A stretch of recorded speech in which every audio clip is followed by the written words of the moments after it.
Eagles academy நண்பர்கள் எல்லாருக்கும் வணக்கம். இன்றைக்கி நம்ம என்ன பார்க்கலான்னு பார்த்தீங்கன்னா மார்ச் 9, 10, 11 கரண்ட் அஃபேர்ஸ் வந்து பார்க்கலாம். நம்ம சேனலில் பார்த்தீங்கன்னா டிஎன்பிசி அண்ட் டிஎன்யூஎஸ்ஆர்பிக்கு தேவையான வீடியோஸ் எல்லாமே அப்டேட் பண்ணி கொடுத்துட்ருக்கோம்.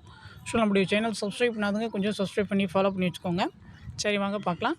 சாகித்ய அகாடமி விருது இப்போ பார்த்தீங்கன்னா நம்ம இந்தியாவிலேயே கொடுக்கக்கூடிய மிக உயரிய விருதுகளில் வந்து இரண்டாவது மிக உயரிய விருது வந்து எது அப்படின்னு சொல்லி பார்த்தீங்கன்னா சாகித்ய அகாடமி விருது. முதல்ல பார்த்தீங்கன்னா ஞானபீட விருது. சரிங்களா, இந்தியாவில் வந்து கொடுக்கக்கூடிய அந்த இலக்கியம் அந்த சம்மந்தமாக இருக்கு இல்லையா, அதில் மிக உயரிய விருது வந்து ஞானபீட விருது. செகண்ட் ப்ளேஸில் இருக்கிறது வந்து சாகித்ய அகாடமி விருது.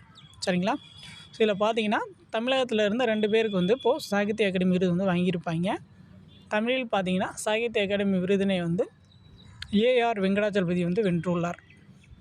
ஸோ அவருக்கு வந்து கொடுத்துருப்பாங்க. ஸோ அதுக்கப்புறமா பார்த்தீங்கன்னா தமிழில் சாகித்ய அகாடமி மொழிபெயர்ப்பு விருதினை வந்து யார் வந்து வாங்கியிருப்பாங்க அப்படின்னு சொல்லி பார்த்தீங்கன்னா விமலா. ஸோ அவங்க தான் வந்து வாங்கியிருப்பாங்க. ஸோ அதுக்கடுத்தது பாருங்கள், ஸோ ஔவையார் விருது. ஸோ 2025ஆம் ஆண்டிற்கான ஔவையார் விருது. இந்த ஔவையார் விருது பார்த்திங்கன்னா சர்வதேச மகளிர் தினம் இருக்கு இல்லையா, ஸோ அப்போ தான் வந்து கொடுப்பாங்க. சர்வதேச மகளிர் தினம் வந்து எப்போ அப்படின்னு சொல்லி பார்த்தீங்கன்னா மார்ச் 8. அதில் பார்த்தீங்கன்னா இந்த வருஷம் இந்த ஔவையார் விருது வந்து யார் வந்து வாங்கினாங்க அப்படின்னு சொல்லி பார்த்தீங்கன்னா டாக்டர் யசோதா சண்முக சுந்தரம். ஸோ அவங்க தான் வந்து இந்த ஔவையார் விருதை பார்த்திங்கன்னா வாங்கியிருக்காங்க இந்த வருஷம். ஸோ அதுக்கப்புறம் பார்த்திங்கன்னா சிறந்த பெண் குழந்தை விருது. ஸோ 2025ஆம் ஆண்டிற்கான சிறந்த பெண் குழந்தை விருது வந்து யார் வாங்கியிருக்காங்க அப்படின்னு சொல்லி பார்த்திங்கன்னா சௌமியா. ஸோ அவங்க தான் வந்து கொடுத்துருப்பாங்க. ஸோ அதுக்கப்புறம் பார்த்திங்கன்னா மாதவ் தேசிய பூங்கா. ஸோ இது பார்த்திங்கன்னா இது கண்டிப்பாக வந்து வரக்கூடிய எக்ஸாம்ஸில் வந்து நம்ம எதிர்பார்க்கலாம். டிஎன்பிசி எக்ஸாம்ஸில் நீங்கள் ப்ரிப்பேர் பண்ணிகிட்டு இருக்கீங்கன்னா கண்டிப்பாக வந்து இந்த கொஷின் வந்து நீங்கள் வந்து எதிர்பார்க்கலாம். சரிங்களா, இதில் பார்த்தீங்கன்னா மாதவ் தேசிய பூங்கா இது வந்து எங்கே அமைச்சிருக்காங்க அப்படின்னு சொல்லி பார்த்தீங்கன்னா மத்திய பிரதேசத்தில் இருக்க அந்த மாதவ் தேசிய பூங்காவானது இந்தியாவின் 58வது புலிகள் காப்பகமாக அறிவிக்கப்பட்டுள்ளது. ஸோ கேட்கலாம், இந்தியாவின் 58வது புலிகள் காப்பகமாக அறிவிக்கப்பட்ட தேசிய பூங்கா வந்து எது அப்படின்னு சொல்லி கேட்கலாம். ஸோ மாதவ் தேசிய பூங்கா. சரிங்களா, அது எங்கே இருக்குன்னா மத்திய பிரதேசத்தில் வந்து இருக்குது. ஸோ இந்த தேசிய பூங்கா வந்து புலிகள் காப்பகமாக அறிவிச்சிருக்காங்க. எந்த சட்டத்தின் கீழ் வந்து அறிவித்தாங்க அப்படின்னு சொல்லி கேட்கலாம். ஸோ வனவிலங்கு பாதுகாப்பு சட்டம் 1972 கீழே தான் வந்து அறிவிச்சிருப்பாங்க. ஸோ அதுக்கப்புறம் பார்த்திங்கன்னா இன்னொரு முக்கியமான டேட்டா வந்து என்னென்னு பார்த்திங்கன்னா அதிக புலிகள் காப்பகம் உள்ள மாநிலம் வந்து எது அப்படின்னு சொல்லி கேட்டாங்கன்னா மத்திய பிரதேசம். சரிங்களா, அதிக புலிகள் காப்பகம் உள்ள மாநிலம் வந்து மத்திய பிரதேசம். அடுத்து பாருங்கள், பசு மருந்தகங்கள். கால்நடைகளுக்கான பசு மருந்தகங்களை அமைக்க மத்திய அமைச்சரவை கூட்டத்தில் ஒப்புதல் அளிக்கப்பட்டுள்ளது. ஸோ இதெல்லாம் பார்த்திங்கன்னா பொதுவான கால்நடை மருந்தகங்களை வழங்குவதே இதன் நோக்கமாகும். ஸோ கால்நடைகள்லாம் இருக்கு இல்லையா, ஸோ அதுக்கான மருந்தகங்கள் வந்து அமைக்கணும் அப்படின்னு சொல்லிட்டு அதுக்காகவே நம்ம தனியாக மருந்தகங்கள் வந்து அமைக்கிறோம் அப்படின்னு சொல்லிட்டு ஸோ மத்திய அரசு சென்ட்ரல் கவர்மெண்ட் வந்து டிசைட் பண்ணி ஒப்புதல் வந்து வாங்கியிருக்காங்க. சரிங்களா, மத்திய அமைச்சரவை கூட்டத்தில்.